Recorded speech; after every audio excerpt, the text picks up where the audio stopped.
I'm Rob. And I'm Bill, and you're listening to the Teach and Live Abroad podcast. Are you thinking of taking that first big life-changing step to teach abroad? Or maybe you've already taken a few baby steps? And how exactly do you get started and prepare yourself for getting that teaching job, whether or not you have experience? What are school directors looking for? What kind of teaching job are you looking for? How do you prepare a resume? How do you put your best foot forward to establish yourself as a strong candidate for a job in a country you haven't even been to? What exactly is the hiring process? So in this episode, we will dive into the job seeking process for teaching abroad to help you prepare to land the teaching job that you desire. My co-host Rob has lived abroad teaching English for over 20 years and has hired English teachers for his language school in Taiwan for over 16 years. He and I are going to share the knowledge and insights to aid any teacher, whether you have experience, very little, or none at all. Let's get ready to start teaching abroad. Welcome to the Teach and Live Abroad podcast, where we discuss, banter, and chat about all things teaching and living abroad. And today's Teach and Live Abroad episode is sponsored by EITESLjobs.com. EITESLjobs.com, an online resource for posting teaching jobs, finding teachers, or finding a teaching job overseas. That's EITESLjobs.com. How's it going, Rob? Well, hello, Bill. I'm doing well. And welcome to our inaugural show of the Teach and Live Abroad podcast. And here's hoping we do this many more times. Welcome. It's good to see you, Rob. And thanks to all of those who are listening.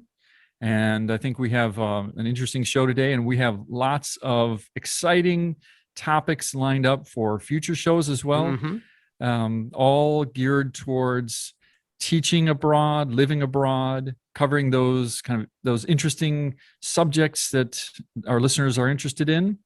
And yeah, we're excited to get started today. We've both been thinking about this for a while, and yeah. And we've chosen this topic is going to be all about for people who are getting ready maybe to leave their home country and travel abroad to teach. And a lot of times it's teaching English. And we thought that since we're starting out this podcast, we can show you how to start out a possible career change for you, or at least a next step in your career and experience in your life. So they kind of go hand in hand here. So we're going to talk about the process here about how to get a teaching job. Yeah. Before we get started, we've both been in Taiwan for a long time, and I know you're going to share your background in a minute. Obviously, things have changed over the years, so it's a different place here, right? In Asia, it's a different place in Taiwan than it was when we first came. Some of the things that are possible, some of the things that are possible to do, the ease of getting around and travel it's quite a different experience. And I'm sure you've seen tons of changes in your industry over the years. Right. I mean, Asia is a very exciting place. It's been the last 2 decades has changed so much and continuing to change and transform. And especially in the teaching realm, it's changed a lot. And so I'll give a little background about myself. I'm American. But I've lived in Taiwan for over 20 years. And I came here when I was a young American after college to study Chinese in Taiwan. And I ended up down in southern Taiwan in a city called Kaohsiung. And that's where I live now. And I started out working actually for the Kaohsiung American School, which was very small back then in the 90s. It's a much bigger place now, beautiful campus now. And I started my first teaching job there. And then I moved on to working in language schools in Taiwan. And I did that for the next 5 years before going back to America. And in America, I worked for a few schools, private language schools, and also private schools, but then decided I missed it so much. I missed Taiwan so much.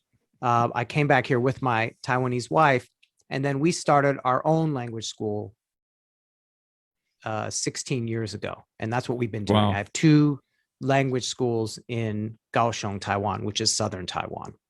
Time And flies. right. And our school is basically made up of foreign teachers from native speaking English teachers who come over to Taiwan to teach and to live. So every Cool. year I'm hiring I get a lot of resumes every year, and I usually have to hire for 1 or 2 positions, sometimes even more.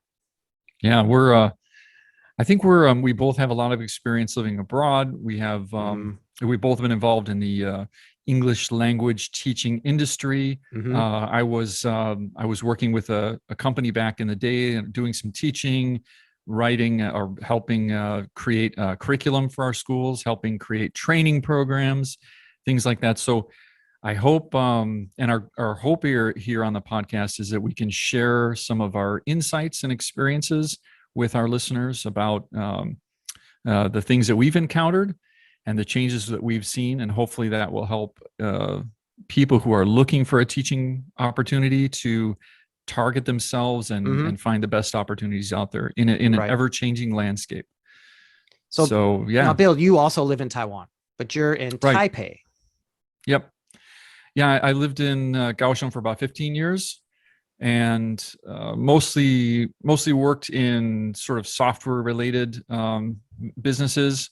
Had a little bit of a consulting firm on my own, but like I said, I was doing some teaching and working with an English language school business back many years ago. Moved up to Taipei to work for a software company, and love it. Taipei is quite a different place from Kaohsiung. It's much bigger population, much more crowded. A little bit more international, would you say? Feeling absolutely and kind of more international, more cosmopolitan than Kaohsiung, for sure. Yeah, people dress a little bit differently. People kind of act a little bit more. I don't know what it is. There's a little bit more of an international feel here. In some places, a lot more. For sure. Yeah. So haven't regretted it. Have a family here and enjoy. I live just outside the city, so I'm not in the thick of the kind of crowds from day to day, but get to Taipei in the city plenty or fairly frequently. So yeah. Yep. So we're both Taiwanese guys. We're both living in Taiwan. So we're not Taiwanese, but we're living in Taiwan. Maybe some people think we're kind of Taiwanese. I don't know. So yeah, at this point.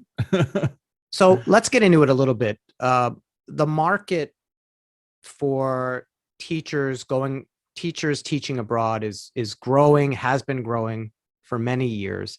And what I mean here is that native English speakers who will go to another continent, another country, to a lot of times just teach the English language. And you could be teaching the English language to kindergarten students, primary, secondary, college students, business English, test preparation. And also you could be actually an international school teacher where you're teaching in an entirely only English curriculum school, an American or British curriculum school. So there's lots of opportunities for teachers abroad. But really what today we want to focus on are those teachers that are probably going to be starting out, don't have a lot of experience, don't have much experience, and can go and find a English teaching job somewhere. And I just did a few stat lookup here. If you look at China, right now there are 100,000 English teachers, native speaking English teachers in China. 100,000. It's amazing. Compare that to Taiwan, which is around 5,000 to 6,000.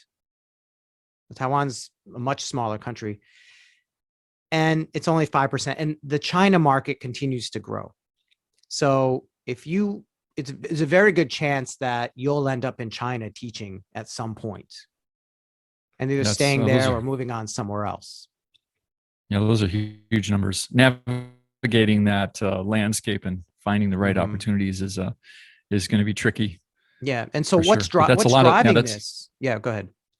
No, I was just going to say that's a huge difference, but there are still, like, even though there's say 5,000-6,000 teachers in Taiwan with ARCs, it's still a big market, and there are still lots of schools here looking for teachers. Correct. Like There's you lots of said, opportunities. right. Yeah. Different size schools, like this, small language schools that maybe have one location, to these language center chains that have schools across the island. So there's a whole range of different types of opportunities that that you could take advantage of, or look into when you're looking for a teaching job overseas. And what's driving this is, well, for decades now, I mean, Asians feel, let's just talk about Asia. And it's not only Asia, this is the Middle East as well.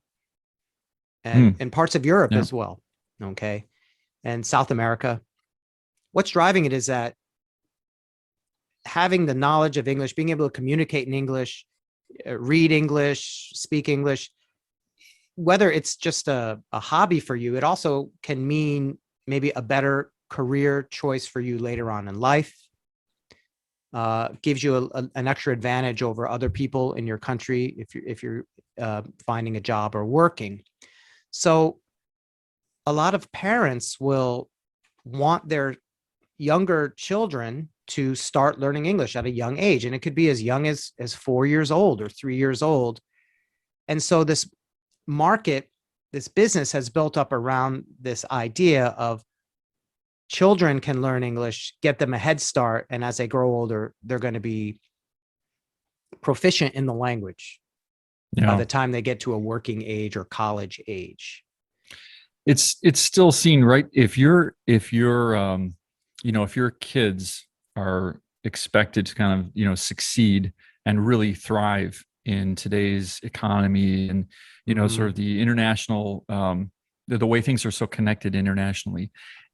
I think what you're saying is basically, if you can speak English, if your English skills are adequate enough, you have way more opportunity to connect yourself with international businesses and opportunity abroad, or in other countries. I was just going to say, I'm in the coding business and software, and I have to say probably 90% of all of the training courses and certifications and coding schools are using English as their main language.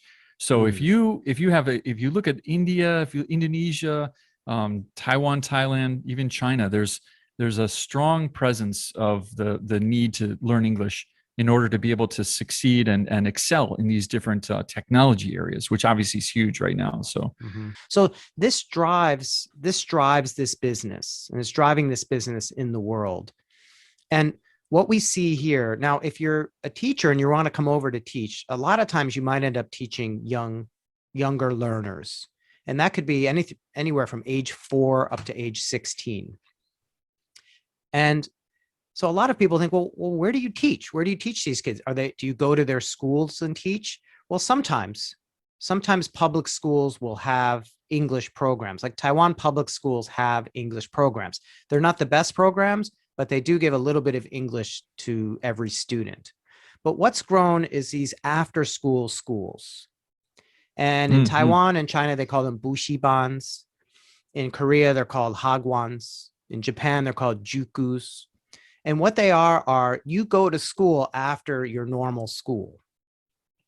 And a lot of times they're just language schools. So my schools are purely English. You walk into the school and it's an English only environment. And students come after they finish Taiwan school. And so after 4 o'clock, they'll come. Some kids finish at noon, so they'll come after noon. And they'll spend several hours in my school learning English in an all English environment. And this is the same thing in Korea and in Japan and in China and in places like Vietnam and Thailand. Students are going to these schools just to learn English. And these are separate businesses. These are private businesses outside of the public system. Yeah, they don't even have the same. Oh, sorry, I was going to say they don't even use the same materials. These are the places right? that hire teachers to come over, foreign language teachers, native English speakers to come over and to teach with them. Right. And they're teaching. Well, we'll talk about this at some point in a future episode, but it'll be interesting to discuss kind of what the materials are these schools are using. Some of the international schools are using more like for example, an American curriculum in some of their programs, but a lot of schools here use like a hybrid type of program where it's a mix of some of maybe the local materials plus over international books and things like that. So yeah, it's like you said, it's all these businesses that are built around the concept of improving kids' English language Right. abilities, right? Right. There's a market for it, and these Yeah. businesses are profitable most of the time. So either companies or local business people, smaller business people, can get in and be successful Mm. in this school business. And because there is a market for it, there is a market. It's still growing in places like Vietnam, and for example, and in China, it's growing. So there's more and more need for people to come over and teach. I would suspect fueling this.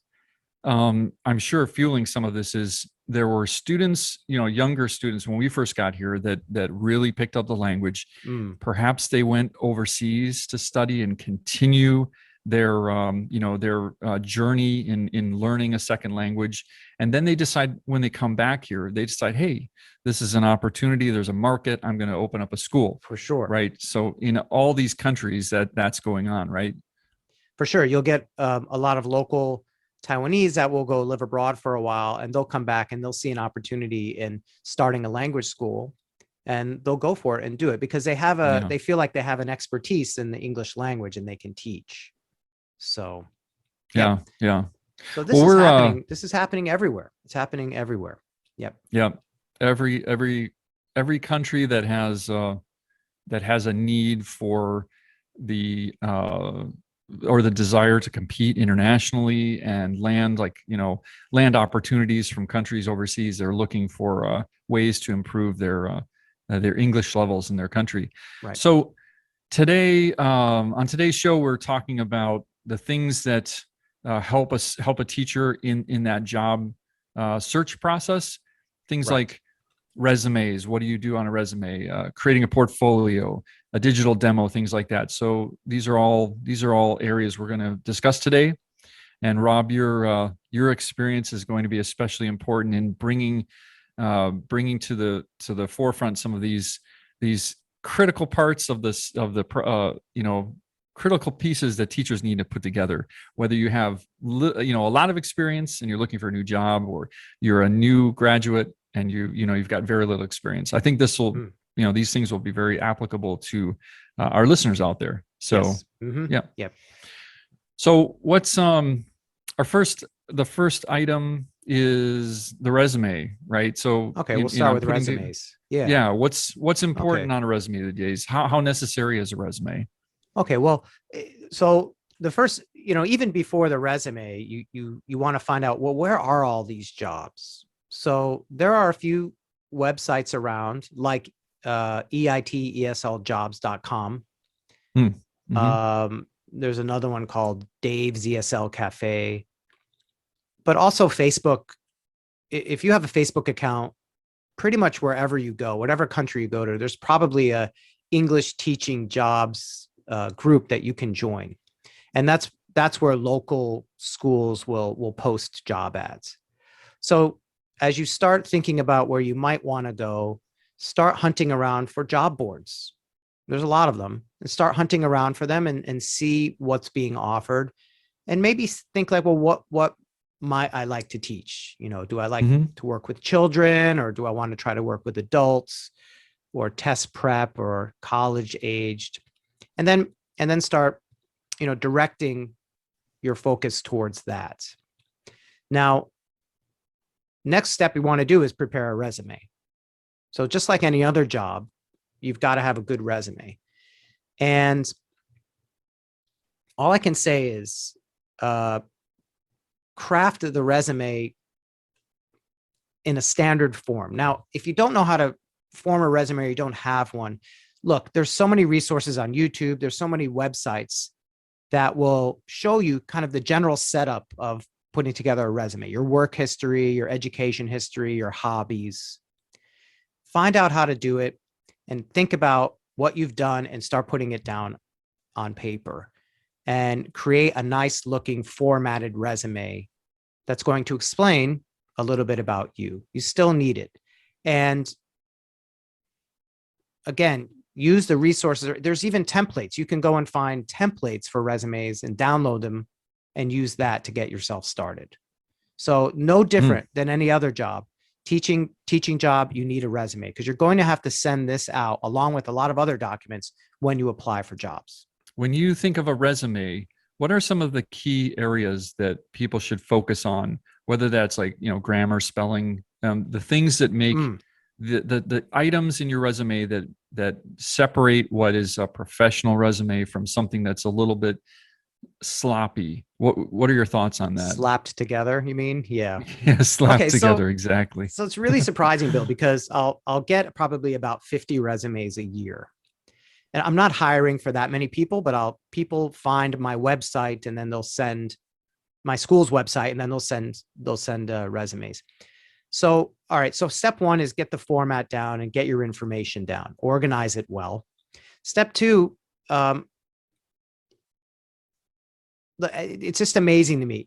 Make sure your spelling and the grammar that you use is correct. And it's just amazing to me in this day and age how you could make those kind of a spelling mistake or a grammar mistake in a document that you're trying to sell yourself to get a job. I mean, there's spell check, there's grammar check on everything. Make sure that what you're crafting together is perfect and it looks great. And because this is a teaching job and you're teaching English most likely. So you want to display good English skills. You know how to write, you know how to spell, you know how to proofread and make corrections, because these are things that you do in teaching. Right? It's sort of representative of how you might teach one day. Exactly. It is. And Bill, I'm telling you, 20% of my resumes have these mistakes in them. Glaring. And for they're me, not just small mistakes, are they? They're some like of them are glaring horrible. mistakes. And I'm like, that's a sentence that doesn't even make sense. And they go to the bottom of the pile for me because at least for me, I feel like, okay, if you can't take 10 minutes to keep going over this and proofreading this, forget it. Well, I was just thinking back many years ago when people were just starting to use Word and these other, other tools to write resumes. You had to, like, the spell check wasn't an option. It was an option. It wasn't even a feature. It wasn't even always on. And you had to, download something that would, that would add some kind of additional spell check feature to to Word or whatever. Now you've got things like, it's all automatic, and Google Docs and all these have ways to, proofread and spell check. But then there's tools like Grammarly that help provide you with suggestions on your grammar and your writing. There's some great tools out there that help you avoid some real common mistakes and pitfalls in writing. So it seems like people should be using those, right? You should be. And at least pass your resume on to a friend or family member to help double check for you and triple check it. So it doesn't take long. Doesn't take long. So really good form. Think about how you want to present yourself and make sure the details are correct. The grammar's right. The spelling's right. This goes a long way. Yeah. That seems like pretty basic stuff. I'm putting together my resume. I'm looking for a teaching job. Do I put my photo in the resume? So a photo is a good question. And I coming from America, I was never used to putting a photo on my resume. Did you ever? I don't even. No. You get resumes in your business. Do people put their photos on for they programming? Do here. Yeah, they do here, but not in the States. Yeah. Like, we look for people in the States as well. No, people don't include a photo.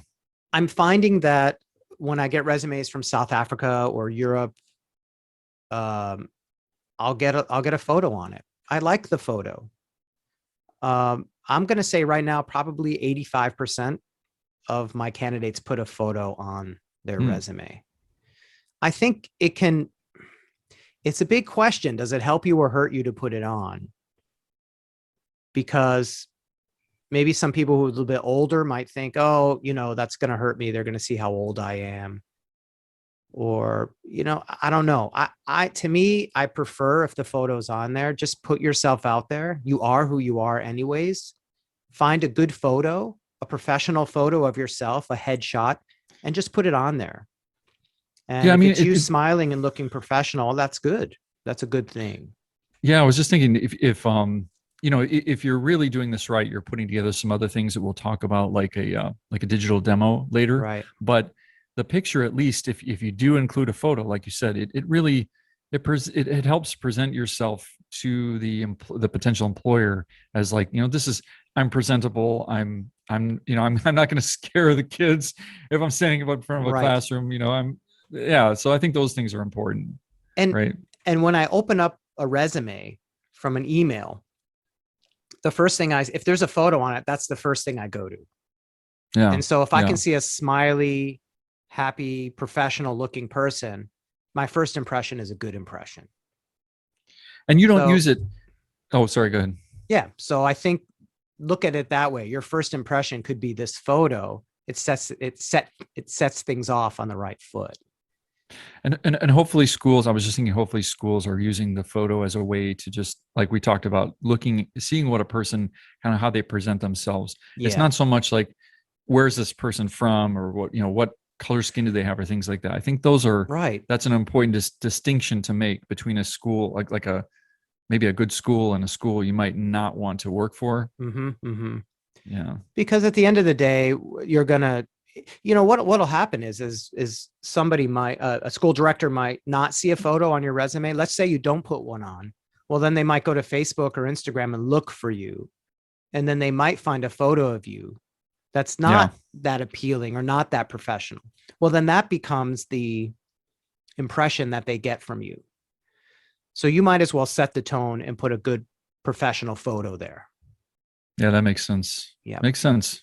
Okay. So What else? So I think besides the resume, right? There's right, obviously a package that teachers are likely to put together. right. What does that include? Does that include things like achievements? Okay. Tell us a little bit about that. So what we're doing is we're crafting a packet. Let's look at it as a Mm. packet, and we're going to Hmm. use email most likely. So it's going to be, let's call it an email packet. So within this email to a school that you're applying to, you're going to have, the first thing you're going to put in is your resume. You're going to attach it. And by the way, I recommend making it a PDF file Mm. and then Hmm. attaching it that way. So it Yeah, it's goes in there better and it than a can't, link. better Better than a than a link to link. like a Google Doc or something like that. Correct. Because a Google Yeah. Doc, okay, a Google Doc is convenient, but the thing is not everybody might use Google. It might, Mm. and Mm. that link, you're putting in a link for your Google Doc. If something gets erased on that or messed up on that, then it can't be opened. Right. Right. So I think the safest way is to create a PDF for your resume when you're done, and just upload that into the email. And it used to be kind of a pain to create a PDF. Like if you didn't have a It's pretty Mac, easy I think now, that, right? Yeah. yeah, it's super easy. Download as PDF, right? So Download as done. PDF. So nice. Right. Yeah. Yeah. So that's nice. That's my recommendation. Now, what else are you going to put in this email? Well, there's so many things you have to add in. All right. Let's go. The first one is your college degree. So a 4-year college degree is necessary, is a requirement for most schools. And not only the school, it's the country that's requiring that. So if you want to teach in Taiwan at a language school or at a public school here, you need a bachelor's degree, a 4-year degree. Mm. Okay. And they want to see it. They're going to want to see it. So get a nice photo of your certificate, your diploma, get a nice photo of it, and you're going to upload that into your email packet to your to the school you're applying to. Make a scan. Do people send you photos of documents, They or send do you? photos. It's Okay. fine. Okay. Yeah. All right. Just send a photo. And actually, I don't know other countries, but in Taiwan, we have to send all of this information to immigration, to get to get your work permit. Education And ministry, stuff like that. education ministry, yeah, all these Yeah. different Yeah. departments, and they just want they want a photo of it, a Okay. photocopy of it. Sorry, a photocopy. So we can just print from a photo that you send. Okay. You don't have to send the original. All right. So, and that's another thing, if you don't have a 4-year degree, you're kind of at a disadvantage to getting hired in many countries. It's not that you won't get hired. A lot of people have a associate's degree, which is a 2-year degree, and some people sneak through with that. But and maybe you come over to a country and maybe you end up teaching part-time. You don't get a legal work permit. Well, then of course you don't need any degree. But nowadays it is common that you have to have a 4-year college degree. And again, it's not the school, it's the government that requires that. Right. I imagine that's going to be similar in many countries. Right. So, all right. So now we've added our bachelor's degree photo to the email. And the next thing you're going to need is a criminal background check from your home country. And again, very common now, almost everywhere. And it's funny, in Taiwan, it was only 2 years ago where they started implementing this. But already in China and Korea and Japan, this was common. So now every country is different. You're going to have to go, like, the United States, you go to the FBI and you say, I want a criminal background check. And it costs X amount of dollars. It doesn't cost that much. And you have to wait a certain amount of time to get it. Sometimes it takes a few weeks, sometimes 10 days. It can come pretty quickly. Other countries are different. If you're from South Africa or countries in Europe or Australia, it might take you longer. Canada takes you longer to get one of these. So get a criminal background check that is hopefully a clean criminal background check, and get that ready to go in advance, because your school, again, it's not only the school, it's the government that wants to see it to give you a work permit. Yeah, so the timing, get it prepped. I was going to say the timing is important here too, because if a school sees your information and they like what they see, they see your demo or whatever, and then, if you have an interview, the opportunity to join the school the window might be kind of short.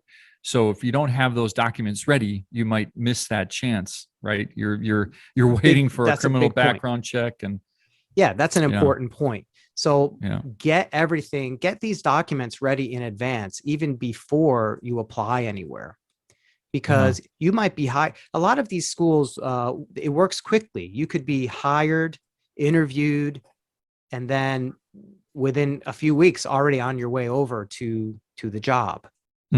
So if you're missing one of these documents and you have to, I'm sorry, I have to wait 6 weeks for my criminal background check, you might lose the opportunity. The school might say, I'm sorry, we don't have time. We need to fill this position.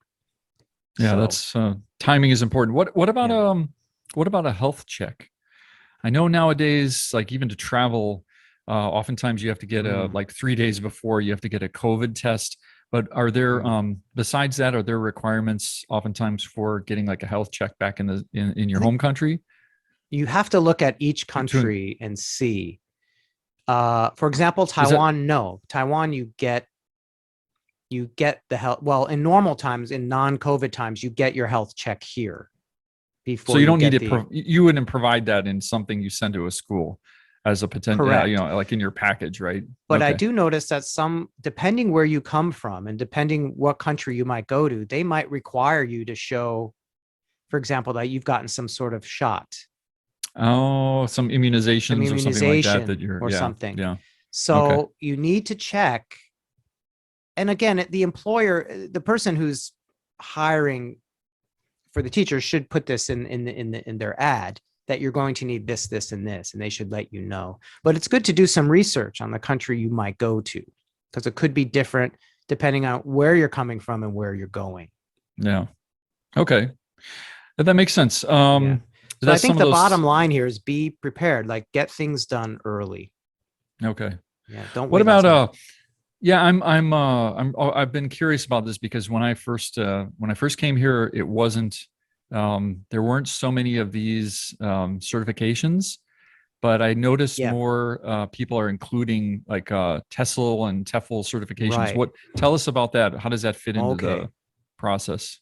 Right. These are becoming very common now as part of an application package. So there's these certifications out there, a few of them, a few popular ones. One's called TESOL, TESOL, Teaching English as a Second Language. There's a TEFL, TEFL, Teaching English as a Foreign Language.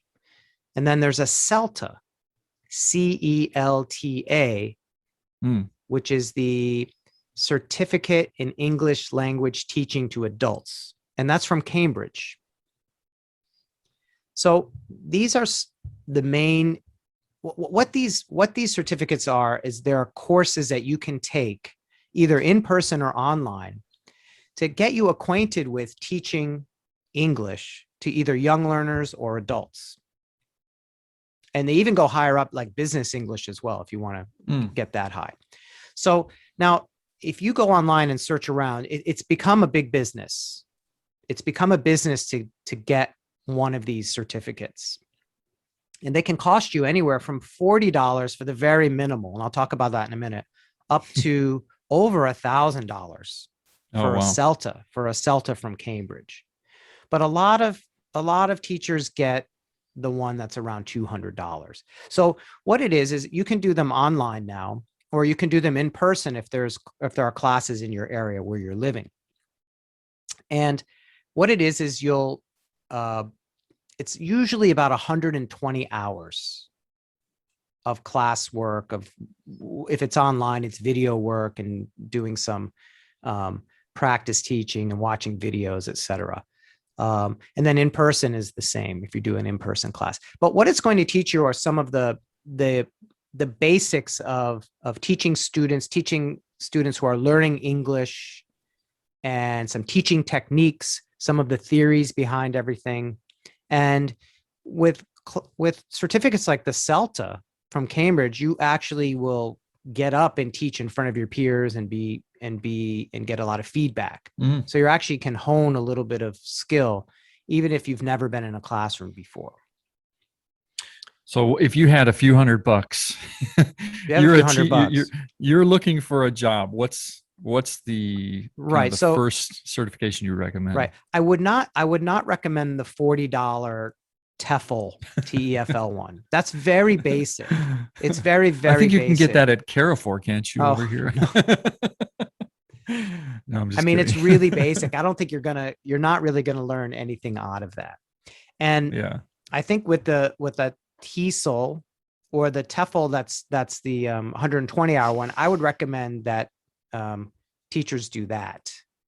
So it's like a couple hundred bucks for something like that, Yeah, it's you about said? Yeah. $200. A Okay. lot of them 199 US Okay. dollars. And it's again, it's about a 120-hour course. And I think if you haven't taught before, this will give you a nice overview of teaching. It'll make you understand some things that it's an entry into this career, into this business. Mm-hmm. Mm-hmm. And it's nice to put it on your resume, in your packet, because honestly, most people are doing that nowadays. They have something like that. And even some schools might require you to do that. Especially if you're a new teacher. I'm guessing if Oh, if you're you're new, yeah, you should right. definitely consider doing it.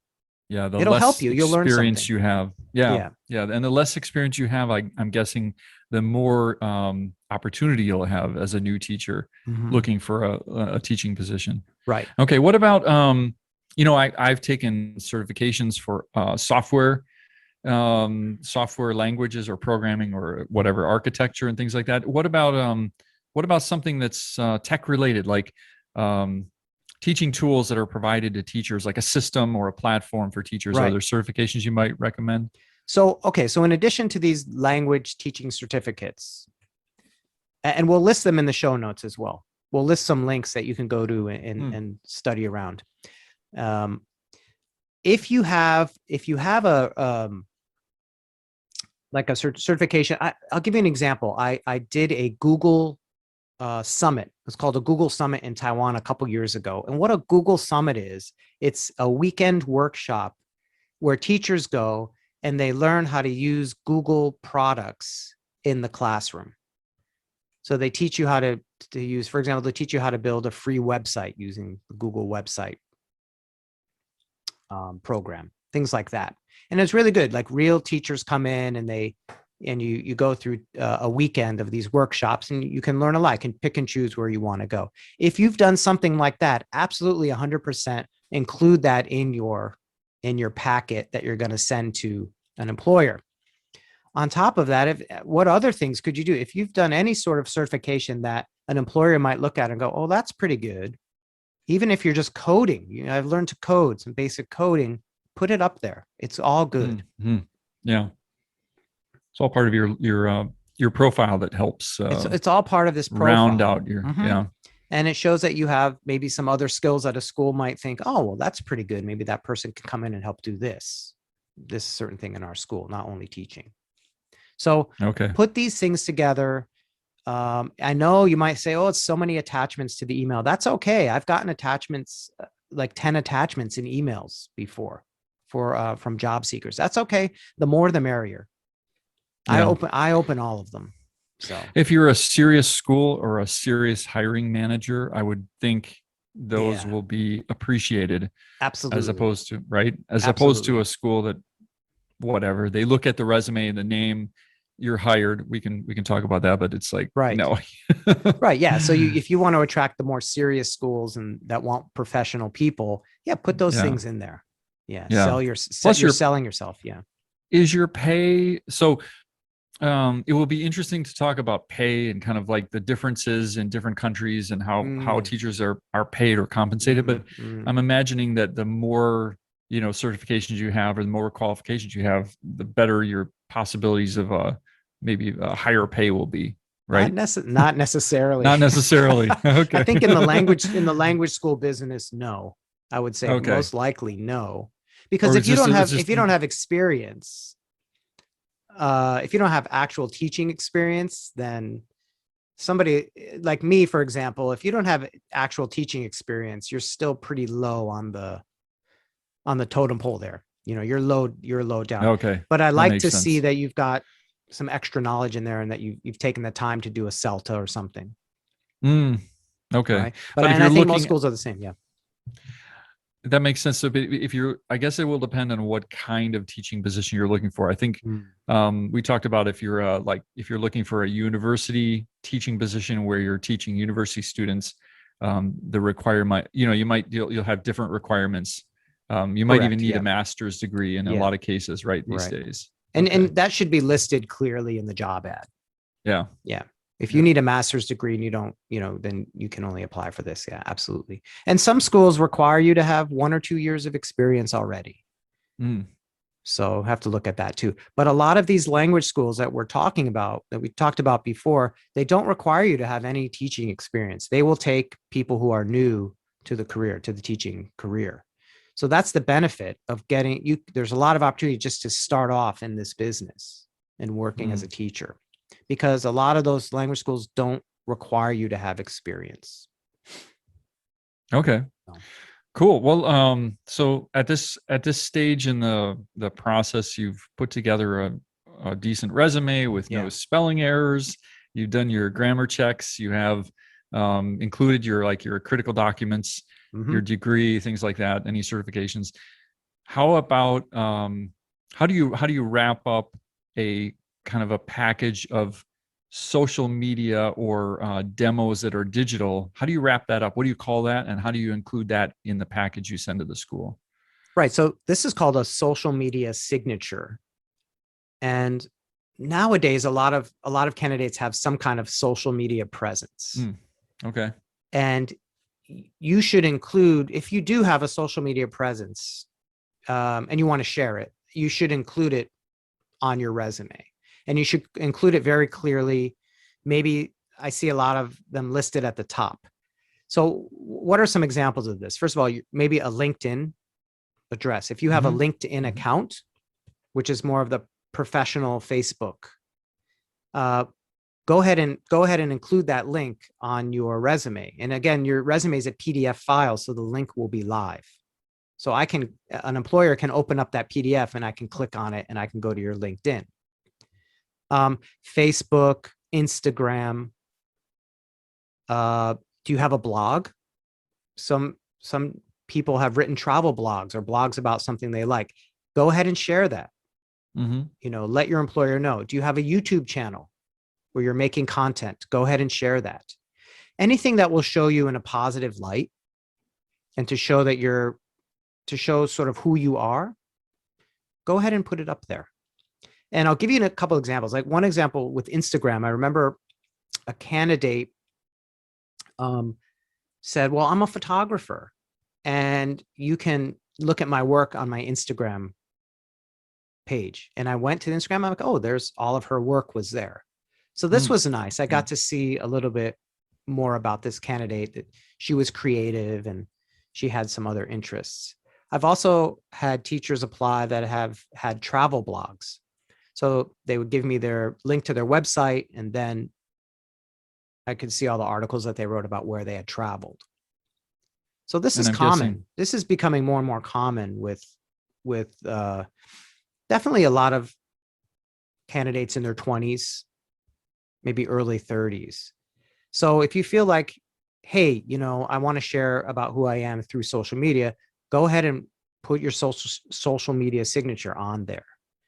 Now, the caveat is if you've got a Facebook page, and it's all not showing you in a great professional light, maybe you don't want to share that. So so think about it a bit. You're getting into teaching. If you're going to teach children and all, you want to present yourself in a certain manner, professional manner. So be careful. Does that social media signature actually help you or not? That picture of you jumping off the party boat on the river might be interpreted differently. Yes, exactly. At the school. Yes. Be careful. I do get some of those. I do. Okay. So that's called a social media signature. Yeah, I do. I get all kinds of things. Yeah. Okay. So you mentioned YouTube. I'm guessing some of your applicants include a demo, perhaps. So talk about what that is, a digital demo, because that back in the day, we didn't really do so much. A lot of the hiring we did back a few years ago many years ago, I guess, was local. We had local hires where word of mouth, or we had an ad somewhere, and we had a person come in and do a demo. So you're hiring people from overseas. They're back home. They're in another country looking for a new job. How do they present that information to you? What kind of things have you seen? What do you suggest teachers do? So this is the common procedure nowadays, is that you're going to be, if you're applying for a job, you're not in that country. So if you're going to go to Korea, you're in Toronto, you're not in Korea. So you've got to apply for this job, and you can get hired to go to Korea and start teaching that job. So in the old days, like you said, Bill, and it wasn't even that old. I'm going to say a few years ago, only for me, at least, I did everything locally. I could put up a local ad on Facebook in Kaohsiung, and there would be plenty of teachers around to come and apply. And then actually they would come in not only for an interview, face-to-face interview, but they would also do a demo. And what a demo is a demonstration of your teaching. And every school does it a little bit differently. What we would do is we would have a teacher come in for 20 minutes, help them prep a quick lesson, and they would go into a classroom, a real classroom of children for 20 minutes and do this demonstration teaching. And we would observe them just to see how they acted in the classroom, and if they could handle themselves well and they could follow a lesson plan. But nowadays, most people are not here. Most schools are now hiring from outside the country. So you still want that demo. I prefer to see some kind of demo, but I can't give it like I do before. So what I request is a digital demo. And what that means is to show me yourself teaching in a situation. So now some teachers some people already have experience. They might have filmed themselves teaching at their prior jobs. So they might send a YouTube link or a little video of them teaching. That's great. Like 2 minutes, 3 minutes is good enough. And I can say, oh, okay, I can see how you're working class and how you're teaching. That's great. But if you've never taught before, what can you do? Well, there's a few things you still can do. Number one, you can look at yourself and say, are there any videos of me public speaking or maybe acting in a show, in a play or musical or something when I was younger? Not much younger, but from college or older. And don't be afraid to include that in the email packet. So if you've done some kind of public speaking speech or you've done some kind of training for some groups, I had one applicant who worked in the Canadian parks, wildlife parks, and he would be training hikers and campers on proper conduct when camping, et cetera, and hiking. And he had videos of that. And so he sent me one. He goes, well, here's me doing a training session with these people. Great. That's teaching, right? That's you in front of a group, laying out some information, organized information. But say you have nothing. You've never taught, you've never done public speaking. You can still do something. You could make yourself, what I'll call it is like a fake demo, a fake teaching lesson. You can put together a little lesson plan, very simple lesson plan, and film yourself pretending to teach to a group of people or a group of students. Yeah, the camera's on. Yeah. Oh, sorry. Go ahead. The camera's on you. You could use your iPhone as long as you have good sound and all. You can use your cell phone, your smartphone, and you can film yourself and pretend that you're interacting with students, and also pretend that you're going through a lesson and you've organized some information, and then I'm teaching this information to your class. You can do this. Teachers do this. People do this. It might seem a little strange and a little awkward to film something like that, but it is effective. It's better than nothing. So you can put together this pretend teaching demo, pretend teaching demonstration, and it might seem a little bit awkward to do it because you're teaching to nobody, but a school director and employer might say, well, okay, I can see that you're moving well, you're speaking clear, you have some confidence to even do this, and that might make a difference in you getting an interview. Yeah, clear. Yeah, it seems like nowadays it's so easy. Like you said, if you have your smartphone, you have a connection to the internet, you can upload something to YouTube or Vimeo or other services where you can host your video for free. Take advantage of those tools and use them to put yourself in the best light. And if you're serious about the opportunity, that makes a lot of sense. I remember 2 years ago, there was a candidate who was teaching in Turkey, and he had 5-minute videos of him teaching different levels and different students. And he said, here it all is. And he gave me 5 links on YouTube, and it was great. I actually watched him teach in class, and he was a good teacher. He was a professional teacher. It showed him in a very good light. So, a video is worth 1,000 words. It really is. Yeah. So if you can put something together, a digital demo, do it. I recommend it highly. Do it. Are there things you don't recommend doing in a video? Like, have you gotten videos where people are like, you watch their video and you're like, oh man, they're gonna bomb out when they teach? Or of course, right? Yeah. And then there are videos where you think, geez, this person has the skills, the kind of attitude, whatever it takes to really present themselves well in front of a class. Because language teaching, and especially if you're teaching to children, you need to be an active person. You need to be moving around. You need to be quick on your feet and reacting to the students. It's good to have a sense of humor. You need to have a voice that projects, and a friendly smile. A friendly smile always helps. Also, a stern look also helps too. But yeah, so Johnny, sit down. Right, sit down. But so you want to show those qualities of if you have those qualities, you want to show them, and a video can do that.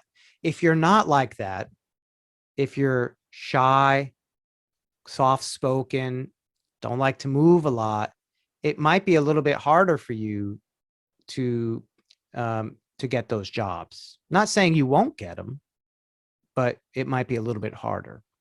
Actually, I was thinking if you're a teacher with little or no experience, Yeah. doing this like a mock class, kind of a demo, Yeah. and watching it yourself is a good way to Yeah, for sure. do some critical thinking and analyze, like, where can you change? How can you improve? Exactly. What do you need to do to actually, do this in a real classroom setting, and prepare yourself? Yes. So yeah, good. Yes.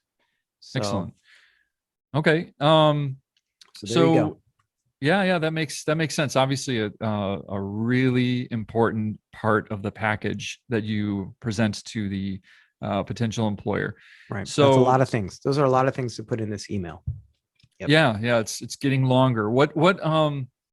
How do you organize all this information? Like, you have all this information. You're applying to maybe 20, 30 schools, Right. Because you're applying maybe you're interested in traveling anywhere, or like certain parts of let's say Asia or the Middle East. How do you organize that? It seems kind of overwhelming. Right. So, well, once you get everything organized, this email packet, then you're ready to go. You can apply anywhere. Unless some schools are asking for something unique, most 90% of the schools are going to say, okay, that's good enough for your application. And the first thing you want to do is craft a introduction letter. And I recommend crafting it in, like, that's the email. So if I'm writing to a school in Japan, then I'm going to say, thank you. Please find these documents in this email. I'm applying for this position. I hope to hear from you. And that could be your email that you send out with all of the attachments. Okay. So have an introduction letter, who you are, where you're from, and what you're applying for. And really, that's important, because I get a lot of, again, that's also like a first impression thing. If I get an email from somebody, it's like, oh, here's my stuff. Well, I don't know anything about you. I have to dig through that. So introduce yourself in this email. It doesn't need to be long, 2 lines, 3 lines. It's a cover letter, basically. The cover letter, right? We called it a cover letter. Now it's a cover email. Right. Okay. Right. Now, what you're going to find is you're going to apply to a lot more than one place. And just make sure you're organized. And I just do a simple spreadsheet. Where did I apply? When did I apply? Have I gotten a response yet? And then if you haven't gotten a response after a few days, go ahead and do a follow-up. And if you haven't gotten a response to your follow-up email, then probably you can move on from that job. Cross them off the list. Cross them off list, because yeah. And there's many reasons for that. The job could be filled, or just the school's overwhelmed, or who knows. But yeah, you expect to apply to a lot of places, 30, 40, just throw it out there. And if you know where you want to go and know what city you want to go to, or at least what country you're willing to go to, at least then you can narrow it down.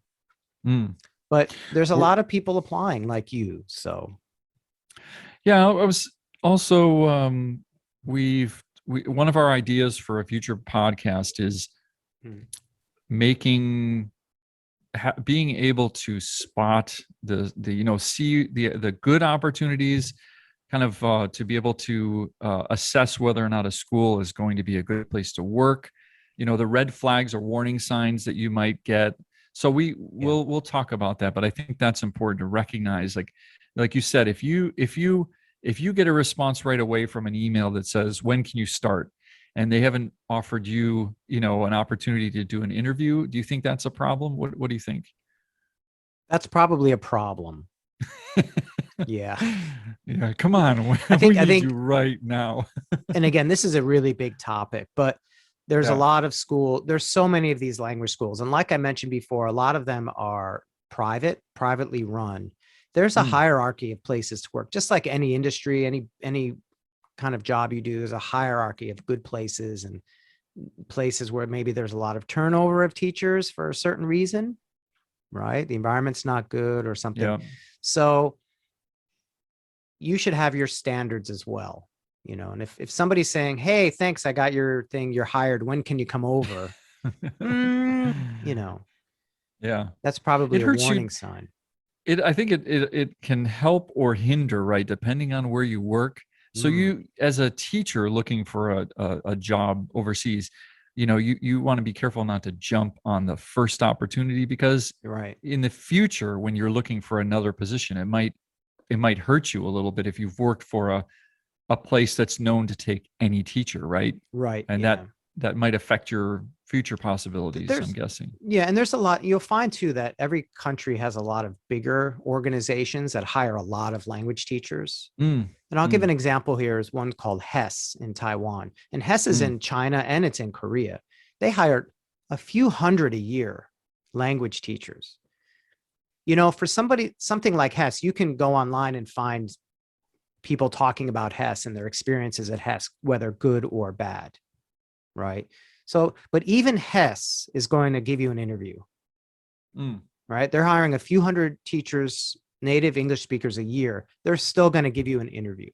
So, if somebody doesn't give you an interview or whatever, it's probably be careful. So, Yeah. yeah.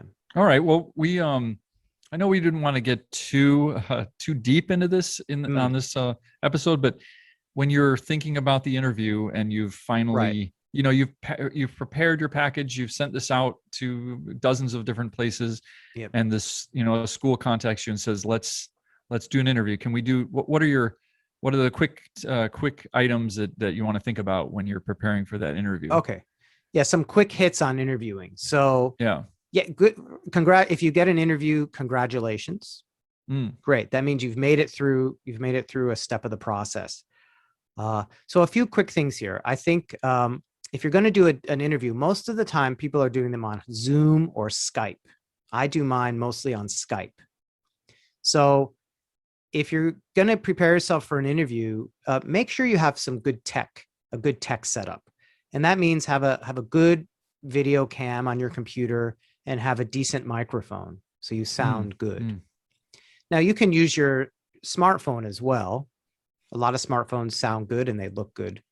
And if you're using your laptop or a PC, just make sure that it's clear, you sound clear, and you look good.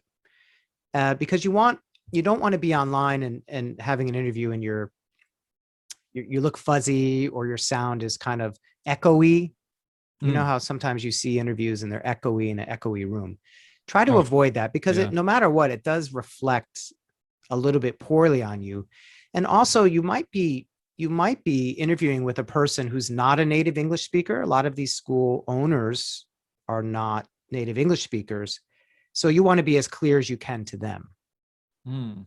You want to be Okay. in a quiet place as well, I'm assuming, Right. And right? so be in a situation that's quiet. And Yeah. you would think that everybody would know this, but can I tell you? Be in a I'll tell place you that, two yeah. situations here. Well, one young woman applied. I think she was in Thailand and she was at the beach. So I said, well, she was ready to leave the beach and start working again. So I said, let's do an interview. And she went to the local internet cafe, wherever she was. And it was just so noisy in there.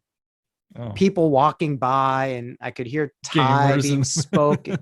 Yeah. And she had her cell phone and I just said to her, I'm sorry, I can't hear you. There's so much ambient noise. I just can't hear you. Can we just reschedule this another time? Can you go to a yeah. quieter place? I mean, it was probably the only place she could get decent internet connection. She never called me back. So, She and was then, too busy surfing. yeah, she said, screw it. I want to stay on the beach. I don't need to go back Oh, teaching. well, she obviously wasn't that serious about getting a job Yeah. or finding her Yeah. next job. Or True. maybe she was, she just didn't know, right? Yeah. I'm sure must be people that are like, they just aren't clued in. And hopefully, if you're listening to this podcast, you're like, oh, maybe I should find a better place to do that interview. Yeah. Well, here's another. There's a worse one. Another young woman applied and she was in Madrid. I said, okay, I like your resume. Why don't we set up a Skype interview? So we set up a Skype interview And I called her at the set time, and she was walking around I'm serious, walking around the Madrid subway with her Bluetooth headphones on, conducting this interview with her phone up so I could see where she was. I could hear trains. I could hear announcements in Spanish. And she's winding her way through people trying to conduct this interview with me. Oh my God. And And she has like iPod, like you no, said, she had she's these got big Bluetooth headphones, like Beats like these headphones I have on. Oh, so she could hear you fine. She could hear You me just great. couldn't, Well, I was you in a couldn't nice, hear quiet her. office. And I said to her, after 1 minute, because no, I'm not doing this. And I said to her after 1 minute, I said, I'm going to end this interview. I can't hear you. If you really want to sit down and have a real interview here, you send me an email. We'll reschedule this. Oh, Honestly, I wasn't going to reschedule with her anyways. She never got back to me again, because it showed that she really wasn't serious. So there's a lot of, I do know a lot of teachers are out there sort of dipping their toe in the water. They're thinking about getting back in. Oh, Taiwan looks interesting. I'll go to Taiwan and teach. But yeah, how serious are they? That depends. You can tell the serious candidates and the ones who are not serious. it's just like putting together a resume that's flawless versus a lot of mistakes, right? A couple other things. Dress nicely, comb your hair, look nice. Be in a place that has good lighting. Don't sit in a dark closet doing the interview. Try to get some nice light on you. And, again, if you see interviews on TV or on YouTube, you can see, the lighting is in the front. It's projected on you. Try to do that the best that you can. All of these things matter. Again, it's for your appearance. Like we talked about the photo before, it's the same thing. You want to look good, look as best that you can. All of these things are important, and there's tons of resources online. So there's almost no excuse, right? Oh, I didn't know. I didn't, just YouTube that. Somebody made a video about it. Also, I mentioned Skype and Zoom. So a good idea is to have an account from one of those already prepared, and that can go on your resume as well. Okay. And put your Skype address on your resume. So can I FaceTime? Oh, sorry, what? Go ahead. FaceTime is fine. I was going to say, can I FaceTime you or something like that? Sure. Is that something you'll use? Okay. Yep, for sure. Okay. There's tons of choices, but again, not everybody has an Apple product, so they can't FaceTime. Right. That's true. That's true. So there's tons of choices. You have to make sure, like you said, you're in a quiet place that is appropriate for an interview, and that you have a decent signal, right? Or decent headsets. Like if you have, like you said, if you have a Bluetooth headset that it's going to be difficult to project your sound, you might want to look into getting just a regular corded headset with a microphone here, right? So that you can be heard more, right? Yeah, like the old this is the iPhone one, right? Yeah. They're fine. Even the pods are fine. The AirPods are fine. As long as you're not in a noisy place with, like you said, with a lot of ambient kind of background sounds, trains, subways, trains, and people screaming on the PA system, surfers. There's nothing wrong with a wave, the sound of a wave, but a wave would be nice. Yeah. And good. Last one. Be early. Be early. Don't get online like exactly at the time, 2:00, and I'm waiting and you're on at 2.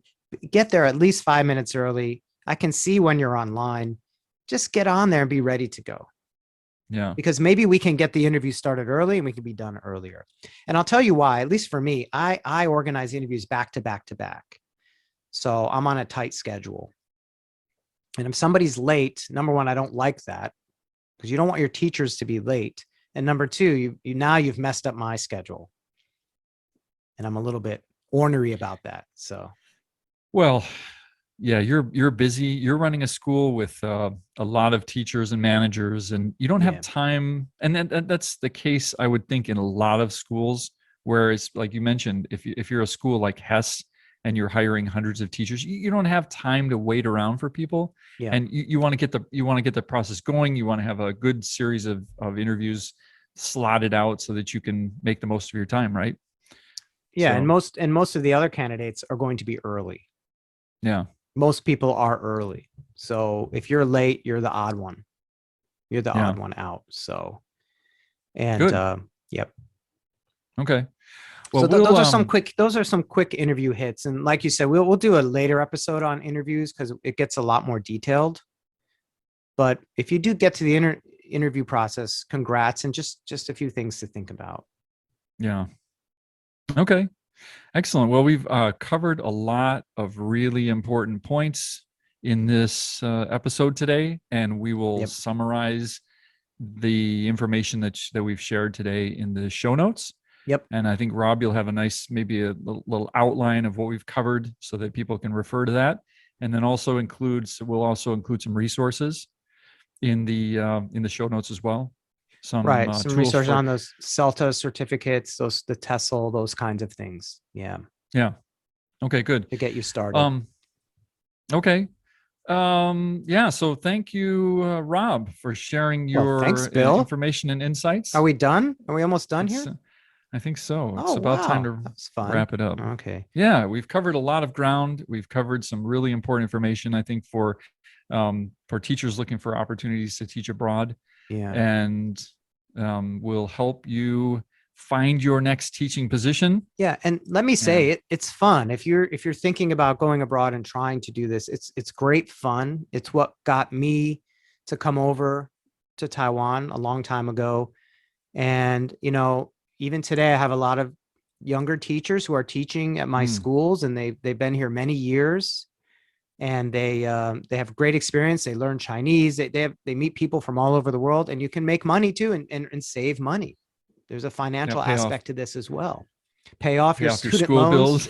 bills. Student loans. It's amazing. It's amazing. Yeah. And then you have money. a chance to travel. If you're like in Taiwan, you can travel all over Asia so easily. And this is great. It's a great experience, and it could lead into a career for you. It does for many of my teachers. Yeah.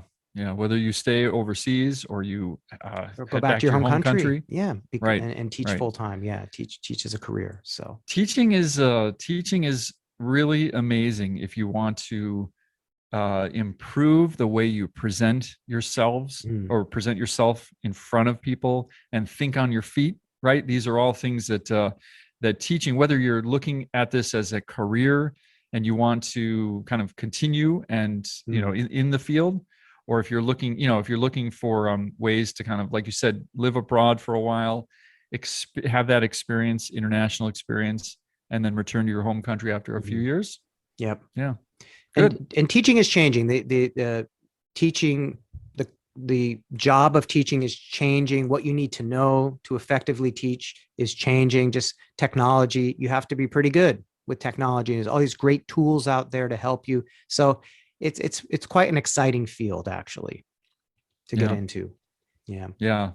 Tons of opportunity.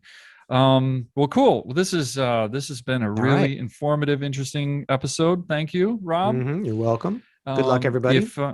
If you're for our listeners out there, what are some tips or advice you might have about finding a teaching job abroad? Do you have any job seeking suggestions? Something that we didn't include in the episode that you'd like to hear more about? Other questions that you're interested in hearing from us on? We would love to hear from you. And also, don't forget to rate and review us on your favorite podcast app. And be sure to follow us on Facebook, Instagram, and YouTube. And check out the show notes for other resources and information. And who are we thanking today? Well, we'll thank EITESLjobs.com for their support. That's EITESLjobs.com, a source for finding teachers or finding your next teaching job abroad. All right. Yeah. And thank you, everyone, for joining us. Yep. Thanks, Rob. Well done, Bill. Talk to you. First episode in the books. Okay. Yes. We'll catch you next time. Yep. See you down the road. All right. Bye-bye. All right.